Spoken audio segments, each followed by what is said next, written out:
Entrevistas exclusivas.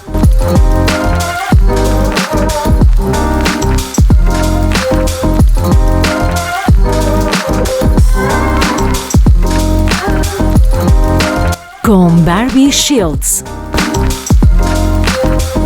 Estudio Caliente Producciones. Ave Maria, Mater amoris plena, Dominus tecum est lux eius et flama clama. Hoy en Estudio Caliente Producciones nos encontramos de nuevo en el Hotel Don Pío de Madrid. Primero, para empezar, porque a mí el término franquismo no me gusta. Por un lado, sientes la impotencia de estar totalmente secuestrado y fuera de lo que es la ley, ¿no? El pedir perdón por la leyenda negra, ¿no?, de la conquista de las Américas, pidiéndole pues perdón a los mexicanos y a Sheinbaum, y para mí eso es una vergüenza.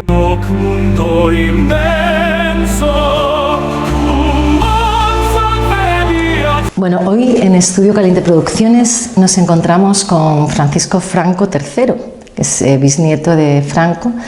Tenemos la suerte de poder entrevistarlo porque es una persona, un perfil muy bajo, no es muy amigo de los medios de comunicación, apenas ha concedido algunas declaraciones en España, más en el extranjero, y hoy, bueno, pues tenemos esta ocasión y esta oportunidad de estar entrevistándole. Él es, bueno, bisnieto de Franco, como acabo de decir, hijo de Francisco Franco y Martínez Bordiús, marqués de Villaverde. Él es, por tanto, primo hermano de Luis Alfonso de Borbón. Él es empresario formado en el ámbito de la gestión y sobre todo en la parte inmobiliaria. Muy buenas, ¿cómo estás? Muchísimas gracias por concederme esta entrevista. Un placer, Bárbara, un placer estar contigo, gracias. Además, sabes que ha sido buscada, precisamente para mí es un honor, porque sabiendo que no eres muy amigo de los medios y no te quito razón, tanto mayor es el honor. Quiero preguntarte, el año pasado, en un programa especial que hicieron en televisión, en La Sexta, apareciste con muchísima frecuencia, digamos que tuviste como una cierta persecución en ese programa.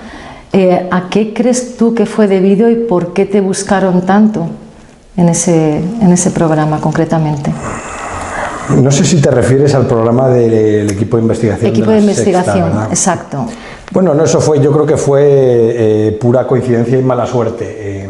La verdad que yo estaba acudiendo a la cena de la Fundación Nacional Francisco Franco, a la que pertenezco, y con la mala suerte de que llegué tarde y tuve que aparcar muy lejos del evento, y consecuentemente de camino hacia ahí me interceptaron dos periodistas que habían fuera.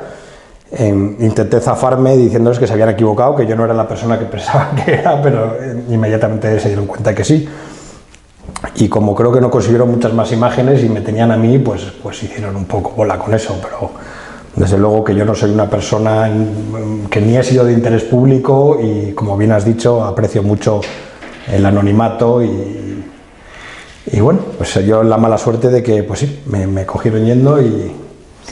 ¿Y cómo se lleva, porque sois 13 bisnietos de Franco, cómo se lleva esa persecución entre comillas? Porque entiendo que os sentís, como bien has dicho, ¿no?, perseguidos, porque el programa, las imágenes te grababan aquí en España como en el extranjero, o sea que te hicieron hasta un seguimiento, se podía comprobar en ese programa. Ser bisnieto de Franco, llevar es un apellido que, como uno se puede imaginar, tiene mucho peso y una sombra alargada, y pues todo lo que conlleva eso, ¿no? Es normal que seamos el centro de atención de los medios, especialmente los que son afines a la izquierda, y bueno, pues intentan, como siempre, están reanimando invocando la figura de Franco, pues es normal que nosotros, que somos las generaciones que seguimos aquí, pues nos persigan, nos critiquen y nos miren con muchas ganas de criticar. Pero para mí es un gran honor ser quien soy, llevar el nombre que llevo, y la persecución mediática, digamos, es quizás podría decir hasta la carga más liviana de todas. Ni siquiera es la parte más importante de llevar este nombre. ¿Qué supone para ti, o cómo describirías la imagen de tu bisabuelo, Francisco Franco Bahamonde? Pues desde que se instaló la democracia, han hecho mucho ahínco en intentar desprestigiar el nombre de mi bisabuelo. Yo creo que aquí en España, si uno se fija solamente en lo que dicen los medios convencionales, no independientes, pues obviamente tendrán una idea muy capciosa de quién fue, y le han endemoniado, le han desprestigiado. Pero sin embargo, yo, que me he criado fuera de España y he tratado con mucha gente de otros países, porque yo me he criado en Suiza y Estados Unidos, la visión que tienen de él fuera de España es muy distinta, especialmente en Estados Unidos, porque yo creo que a Franco le juzgará la historia con el tiempo y tardarán muchos años en ponerle en su sitio histórico, y al final la historia no es interpretable, es lo que es. Y a Franco se le puede juzgar por muchas cosas, pero fue principalmente dos cosas: militar, y como militar, y juzgándole por sus méritos militares, poco se le puede achacar, porque al final, pues eso, a un militar se le tiene que juzgar por sus victorias, y lo que tiene en su currículum no son más que victorias. Incluso se puede decir que es el único que ha logrado combatir el comunismo en el campo de batalla y ganar, porque eso no ha sucedido en ningún otro caso en el mundo, ni los americanos ni nadie. Entonces eso tiene mucho valor por sí mismo. Sigue siendo el general más joven de Europa en llegar a ser general, y es una persona que ante todo era un gran católico y un gran patriota. Es más, una persona que a los 13 años pide entrar en la academia militar, y a los, no sé si fue a los 14 o a los 15, ya estaba pidiendo y suplicando que le destinasen a África, donde la gente morían como chinches. Entonces, para mí eso es es encomiable, es imposible pensar que un niño de 14, 15 años esté dispuesto a darlo todo por su país a tan temprana edad y tener las cosas tan claras. Y después pasó a ser algo que yo creo que él nunca hubiese imaginado que iba a ser parte de su vida, que es haber llegado a ser el jefe del Estado. Y es una faceta que para él era desconocida, de la que él era muy consciente de que no era, digamos, su métier, ¿no? Él no fue criado para ser un estadista. Y sin embargo, desde la humildad y desde saber rodearse de la gente adecuada, porque se rodeó de unos ministros y una gente muy válida y muy capaz, y ante todo siendo una persona que siempre escuchaba antes de hablar, y era una persona reservada y callada y que escuchaba mucho a los de su círculo íntimo, y desde esa humildad supo convertirse en un gran estadista. Y yo creo que sus méritos ahí están, esos son innegables. Dejó una España próspera, octava potencia del mundo, erradicó el analfabetismo, construyó casi 4 millones de viviendas sociales, hospitales, la seguridad social, la ONCE, el Foro del Trabajo. Son muchos logros que por mucho que se hagan no se van a poder borrar jamás. Y yo de eso estoy muy orgulloso. Cuando yo entrevisté al cardenal Osoro, quise preguntarle sobre el Valle de los Caídos. Es un sitio sacralizado, un sitio santo, la cruz más alta del mundo, y es un sitio que realizó o llevó a cabo Franco para hermanar un bando y otro. fui muy limitada y no me permitieron llevar a cabo ninguna de las preguntas referentes al Valle y a Franco. Yo más que nada sentía curiosidad, ¿no? Cómo se posicionaba la Iglesia. ¿Qué piensas al respecto? Porque no me permitieron hacer esas preguntas. ¿Qué piensas al respecto que pretendan lo que pretenden, derribar la cruz y hacer prácticamente un parque temático? Creo que es lo que tienen en mente, ¿no?, con el Valle de los Caídos. Yo solo he leído la propuesta de lo que pretenden hacer y lo primero sería decirte que es una lástima que no te hayan contestado esas preguntas, porque la verdad que a mí también me interesa mucho saber de primera mano qué opina la jerarquía eclesiástica de la desacralización de un lugar de culto tan emblemático y tan magnífico como es el Valle de los Caídos. Es una posición para mí incomprensible, que la Iglesia, que tiene toda la potestad para frenar estos avances de este gobierno socialcomunista que tenemos, y que no solamente no se hayan opuesto, sino que parece que actúan con total connivencia con el gobierno. Yo lo único que sé es la propuesta que ellos han hecho de lo que quieren hacer con el Valle de los Caídos, y tengo entendido que lo que pretenden es simplemente respetar lo que es el altar mayor, y que todas las vírgenes que hay en los lados, donde están los osarios, sí, y donde están todos los caídos, que esa es la parte las que imágenes quieren, las imágenes de todas las vírgenes, y donde detrás están los osarios con todos los caídos, esa es la parte que quieren quitar, básicamente, lo cual es una desacralización en toda regla, inusitada en un país desarrollado y en un país como España, que digamos después del Vaticano y de Roma somos probablemente el segundo país con más importancia dentro de lo que es la fe cristiana y el culto al cristianismo. Juan Pablo II, a colación de lo que estás diciendo, pidió a España la reevangelización de Sudamérica. Precisamente, sí, a colación de lo que estás diciendo. Pero bueno, igual que te noto tu postura reacia a los medios, yo también debo reconocer que tenemos que hablar con esa prudencia, ¿no?, para que no nos digan que estamos aquí exaltando el franquismo, ni muchísimo menos. Estamos hablando con mucha objetividad, creo. No, esto no es una exaltación del franquismo. Primero, para empezar, porque a mí el término franquismo no me gusta, porque Franco nunca consideró que lo suyo fuese un régimen, un régimen con unos ideales, como decir, él no propagaba ningún tipo de régimen hecho a su imagen. Entonces, a mí el término franquismo, pues soy reacio a él. Claro. De todas formas, aquí estamos hablando sobre un lugar de culto que pertenece a todos los cristianos. Ya no al franquismo, al no franquismo. Mi bisabuelo ya no está enterrado ahí, con lo cual agua pasada no mueve molino, eso ya no es así.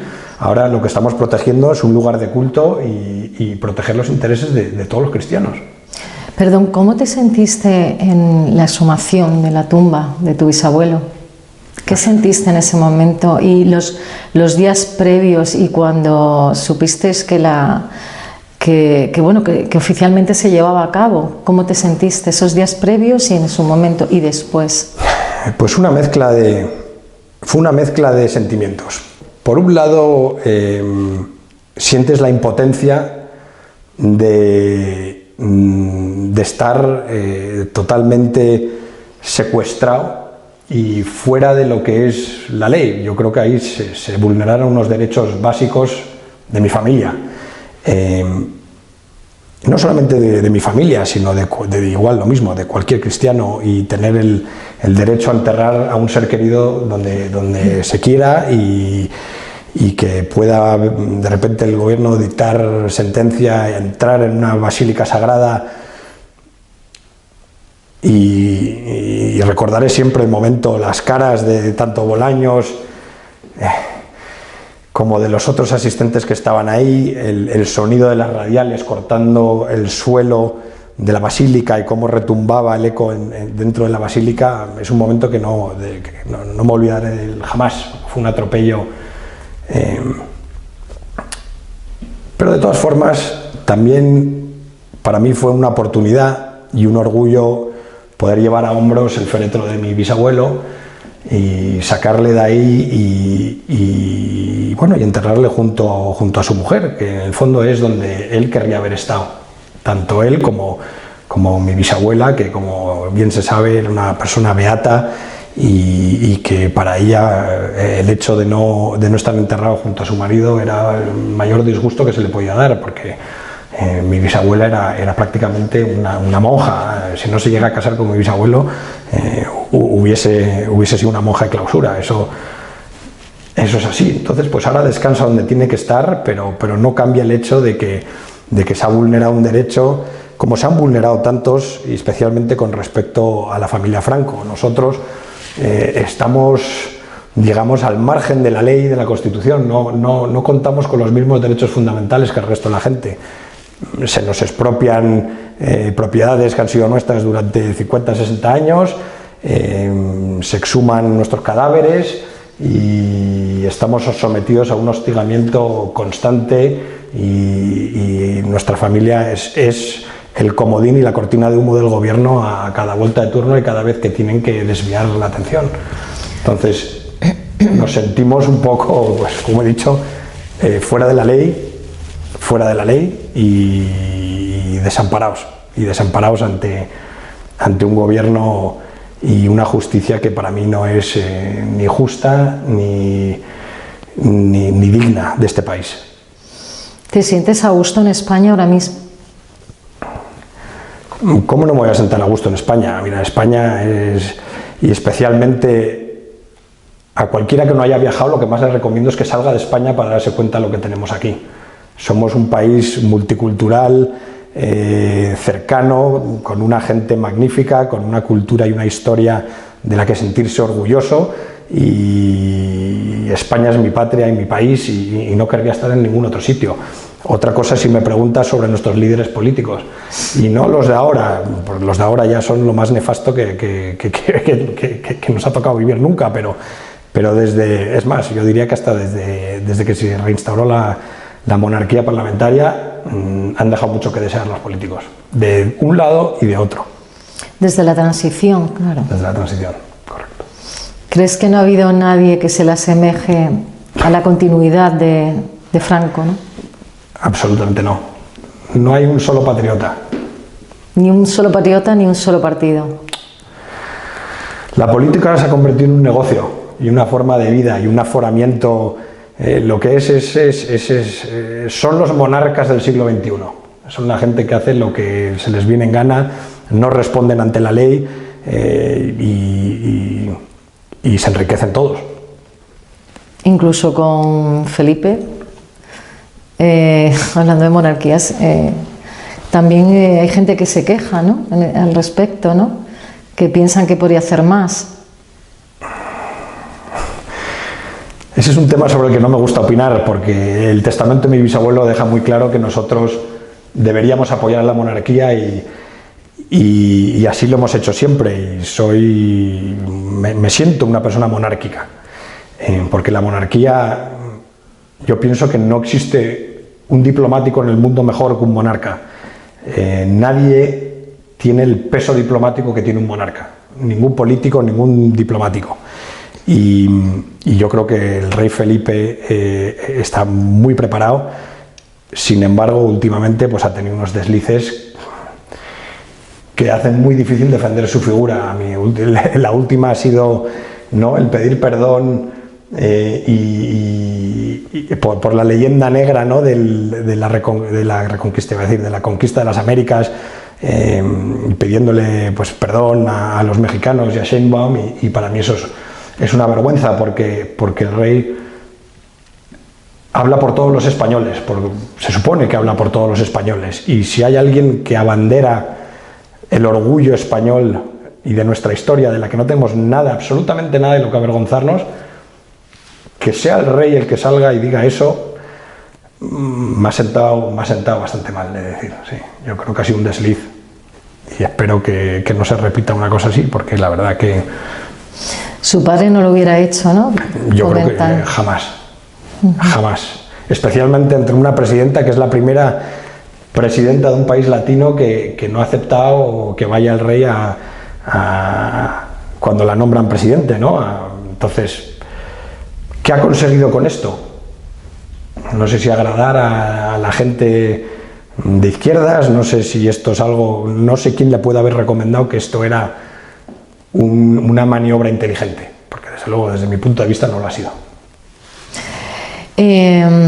Tú has vivido en Estados Unidos, hay un montón de estados, aquí en España tenemos 17 comunidades. ¿Qué piensas de esas 17 comunidades que se pueda dejar como segundo lengua el castellano, que es, si es el idioma oficial de España, el castellano, y se estudia en sus respectivas dialectos? ¿Qué opinas al respecto? ¿Te parece lógico, normal, apropiado, correcto? No, por supuesto que no. Y además eso se lo debemos a nuestro queridísimo Aznar, porque fue él el que le entregó, por ejemplo, las competencias de educación a Cataluña, y eso, otra vez más, me pareció un dislate. El castellano es una lengua riquísima y no sé si es el segundo idioma más hablado del mundo, y yo creo que al final lo que hace es empobrecer las culturas que reniegan de ella, especialmente cuando es su lengua materna. Flaco favor se hacen esas comunidades al ¿cómo diría yo? Al no educar a su gente en este idioma tan maravilloso, que por supuesto no deberían desaparecer ninguna de las lenguas que pertenecen a España, ni el euskera, ni el catalán, ni el valenciano. Para mí es fundamental mantener esto porque es parte de nuestra cultura y de la cual debemos estar también muy orgullosos, cada comunidad de su cultura particular, pero atacar al castellano es una barbaridad, y yo creo que empobrece intelectualmente a los que toman estas medidas. Incluso los libros de historia que están también en sus dialectos, y la historia de aquella manera también. Correcto. Para Franco hubiera sido imposible, o sea, inimaginable, 17 comunidades, ¿no? ¿España funciona igual, mejor o peor que un Estado federal?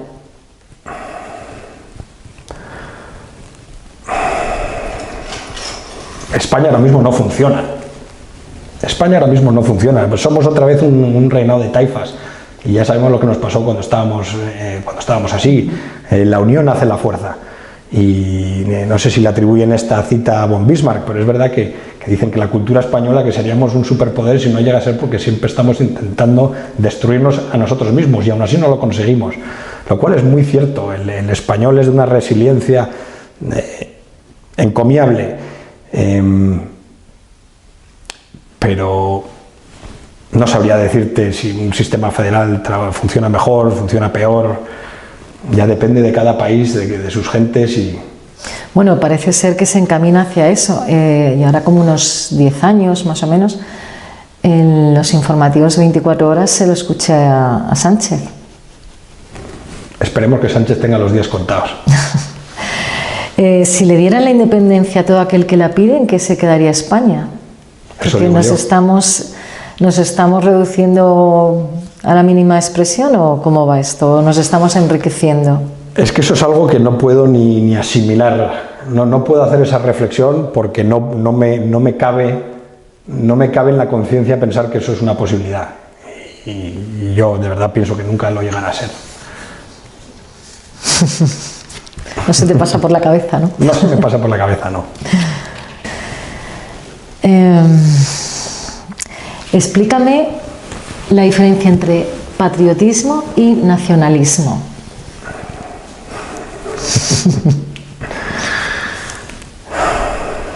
Pues ahí no sabría hacerte una distinción.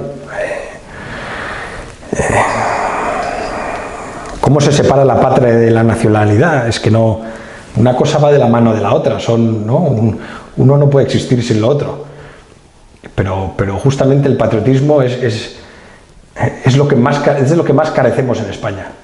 Y de hecho los que somos y nos sentimos patriotas hemos llegado a un punto en el que moralmente nos tenemos que sentir avergonzados. Vivimos en uno de los casos más extraños del mundo, en un país en el que llevar la bandera de tu país puede ser una afrenta a mucha gente. O sea, llevar la bandera de España en España te puede acarrear problemas. Y eso es una cosa que para mí es inconcebible. Y fíjate que y es una de las pocas cosas que envidio a otros países, de los que después no envidio nada más que eso, pero como bueno, los franceses son altamente patriotas, te vas a Estados Unidos y bueno, te vas a un partido de béisbol, a un estadio de fútbol americano, y cuando suena el himno, aunque tú seas un turista, si no te levantas y te echas la mano al pecho, el que tienes detrás te va a dar una colleja. Respeto al himno y respeto a la bandera. Un americano jamás va a permitir, por ejemplo, que una bandera suya toque el suelo. Nunca lo vas a ver. Un americano, la bandera es un símbolo, es un sacrilegio maltratarla. Y aquí en España es todo lo contrario. Quema de banderas, insultos al rey.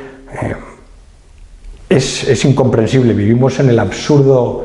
Es tal el absurdo que intentar contextualizarlo o entenderlo, al final uno acabaría en un manicomio porque no tiene lógica lo que está pasando en este país. Y yo, desde luego, por la parte que me toca y por el nombre que llevo, lo más importante para mí es: estoy orgulloso de ser español, no me avergüenzo de mi historia, ni pasada ni reciente, y soy consciente de que vivo en una de las mejores naciones del mundo. Lo tengo clarísimo. Y yo creo que todos debemos de reflexionar y de exportar esa imagen de España, porque al final somos nosotros nuestros peores enemigos. ¿Por qué crees que la gente, por qué se están generando, porque se acusa mucho al gobierno actual, pero ¿por qué crees, si es solamente este gobierno, si es de los anteriores, que se están generando dos bandos cuando la gente estaba tan tranquila, tan hermanada, ¿no? Presuntamente? ¿Por qué crees que se está generando y hacia dónde puede llevarnos? Bueno, el crear bandos al final divide y vencerás, ¿no?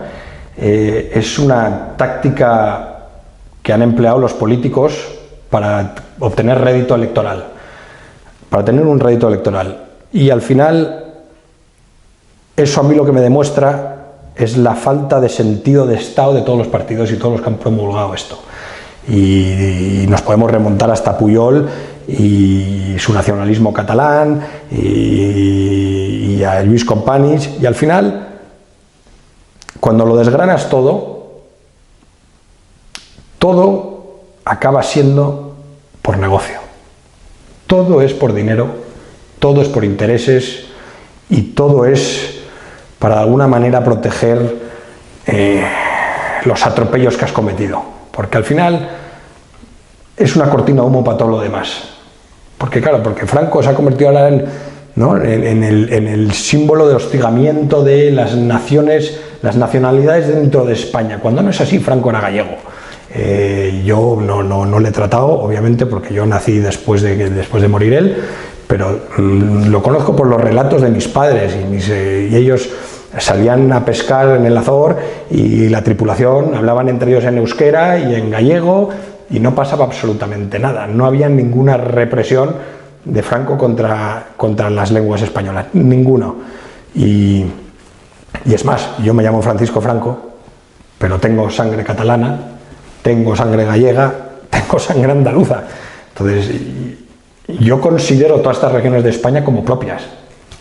Y a mí me encantaría que eso fuese recíproco, que un vasco considere Andalucía patria y que todos sintamos en nuestro país en todo su conjunto como la patria y como hermanos, porque al final es que somos hermanos. ¿Contemplaste en algún momento la carrera militar? Jamás. ¿No? ¿No te llama la atención? No, a diferencia de mi bisabuelo, yo tendría mucho tendría muchos problemas acatando órdenes de mis superiores. No está en mi naturaleza. De no ser quien eres, ¿quién te hubiera gustado ser?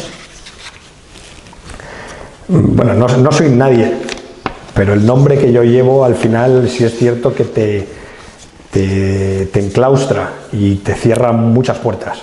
Muchos dirán, sí, pero también te abre otras. No es cierto. Yo, al final, quieras que no, todo lo que hago se mira con lupa y hay muchas profesiones a las que jamás me podría dedicar y muchas áreas que no podría tocar, pero a mí, si no estuvieses hablando conmigo hoy, estuvieses hablando con el yo de 8 años, a mí me hubiese encantado ser piloto de coches. Rally, más que nada, porque a mí me encantaban los coches y los rallies. Sí. Sí, bueno, me comentabas fuera de cámara que te gustan las motos y los coches. Me gustan las motos, me gustan los coches, y la velocidad y la competición. Hubiese sido mi sueño, sí. ¿Qué te produce más miedo?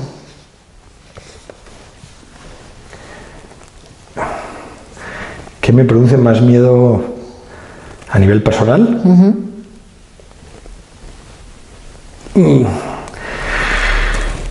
Que todas estas cosas le pueda afectar a mi familia directa, especialmente a mis hijos y en la España que vayan a heredar mis hijos. Eso es probablemente el mayor miedo que tengo.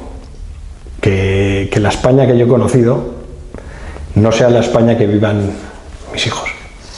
¿Y qué te produce la mayor felicidad? Pues eso también tendría que ver con mis hijos y con mi familia. Lo que más felicidad me produce es verles crecer en un entorno sano y de respeto. Y yo diría que eso. Ahora mismo, sí, eso es lo que más felicidad me produce, ¿no? ¿Tu último libro, el que hayas leído? ¿Lo recuerdas?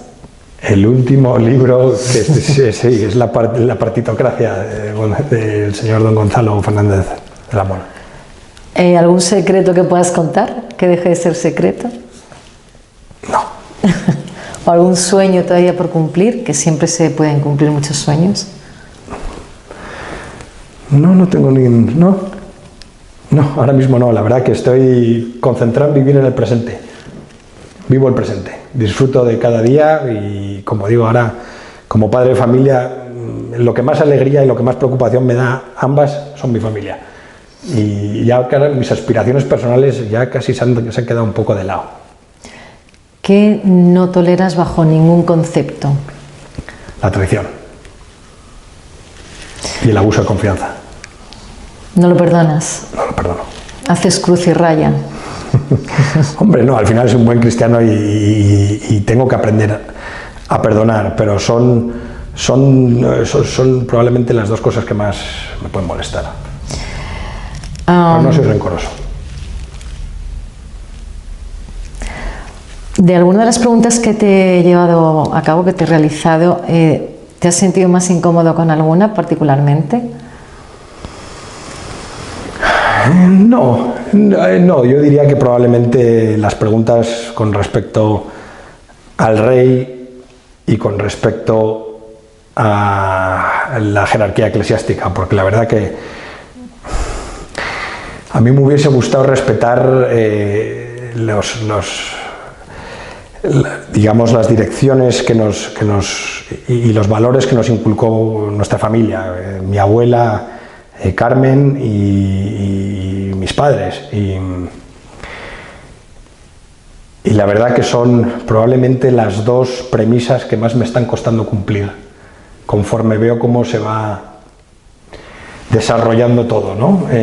Tanto con la monarquía como con la jerarquía eclesiástica, porque después la labor de la Iglesia es innegable pero viendo cómo se han puesto de lado el tratamiento que ha recibido mi bisabuelo y cómo se le niegan misas a gente que han sido cristianos devotos y que prácticamente han salvado a la Iglesia de su extinción, por lo menos en España,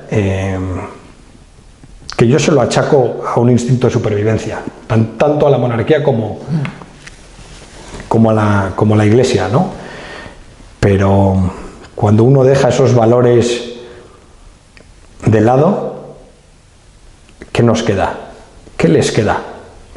Entonces, aunque son asuntos de los que prefiero normalmente no decir nada, porque ya te digo que soy fiel a la Iglesia, soy fiel a la monarquía, no por eso voy a ir en contra de lo que pienso y de lo que veo y de lo que obviamente me parece obvio.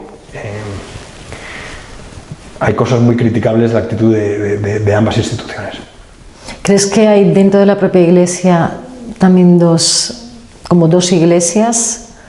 O sea, la verdadera de Jesucristo, la de los pobres, y otra paralela que han hecho unos cuantos hombres.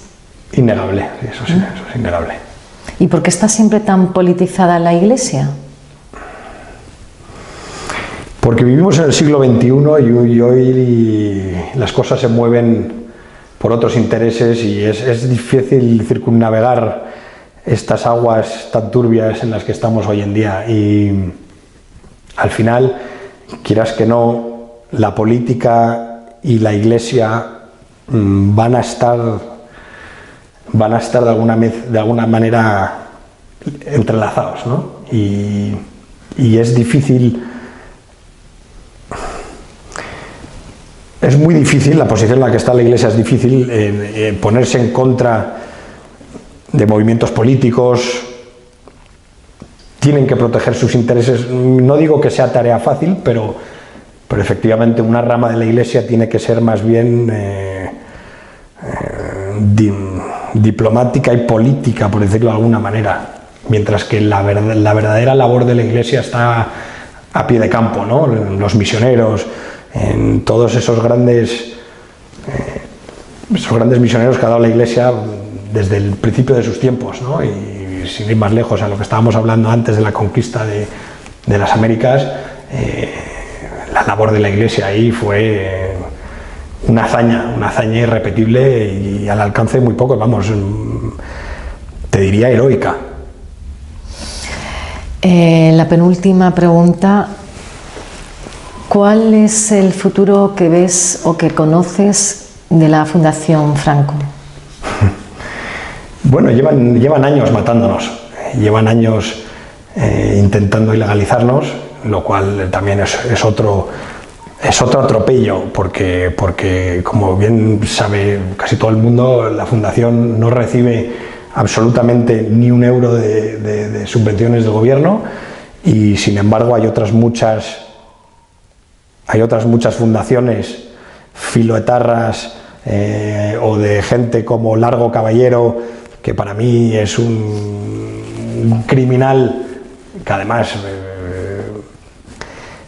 se sabe porque todo lo que dijo ahí queda.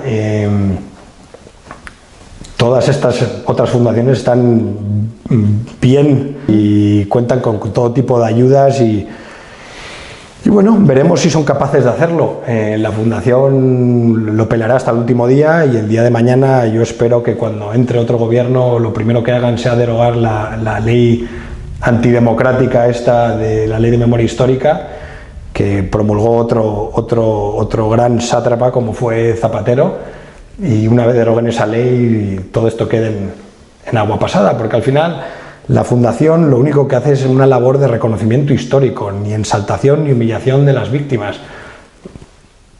Lo único que hacemos es resaltar un momento histórico de España que es innegable y que defenderemos a capa y espada, porque ya te digo, es nuestro deber honrar a todos aquellos que dieron su vida por España y que ahora mismo, por cómo se han dado los tiempos en los que corren, de alguna manera nos han hecho sentir que tenemos que sentirnos avergonzados de nuestros antepasados, de lo que hicieron y de sus hazañas, lo cual nosotros defenderemos siempre y lo seguiremos haciendo, exista la Fundación o no. Ahí estamos nosotros para recordar que para nosotros nuestros antepasados fueron unos héroes, que España es mejor por cómo se dio la guerra y que bueno, que además esto, dejar la reflexión para muchos, de no existir Franco en la historia de España, la guerra civil no se hubiese evitado, porque la guerra civil Para empezar, no empezó en el 36 y Franco fue el último en sumarse. Hubiese habido un alzamiento independientemente de la figura de Franco o no. O sea que Franco no es el culpable de que acabásemos una guerra civil. Si Franco no hubiera gobernado después, ¿cómo hubieras visto el futuro de España después de 3 años de guerra? ¿Cómo crees que se hubiera levantado el país? De la mano de los políticos difícilmente se hubiese levantado nada. Y desde luego mi joven yo te hubiese dicho que lo que probablemente le achacaría a mi bisabuelo en su momento fue no haber soltado las riendas antes. Pero el tiempo le ha dado la razón. Y yo creo que la España que estamos viviendo ahora, y el dislate que estamos viviendo, en vez de ser en 2026, estaríamos en esta situación hace 40 años. Y ahora hubiésemos sido probablemente pues, un Estado, un satélite comunista bolchevique y hubiésemos sido pues, como Venezuela, Cuba o cualquiera de estos países que no hace falta más que ver cómo están. Ya la última pregunta, defíneme a Francis Franco III. Defínete. Pues fíjate, esta es la pregunta más incómoda que me has hecho.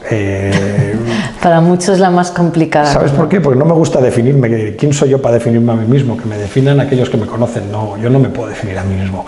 Soy un español orgulloso, soy un padre de familia, soy una persona trabajadora y amante de su país, amigo de sus amigos y fiel a mis creencias. Bueno, por mí está acabada la entrevista. No sé si quieres añadir algo más. No tengo nada más que añadir. ¿Te has sentido a gusto? Sí, claro. Dentro de lo que cabe, sé que estabas un poco inquieto al principio, pero bueno, es normal. Es la primera vez, entonces nunca sabes cómo se va a recibir lo que haces y lo que dices. Exacto. Pero bueno, creo que ha estado muy bien. Igualmente, muchísimas gracias, Bárbara. de verdad, de corazón. A ti. Gracias. Gracias.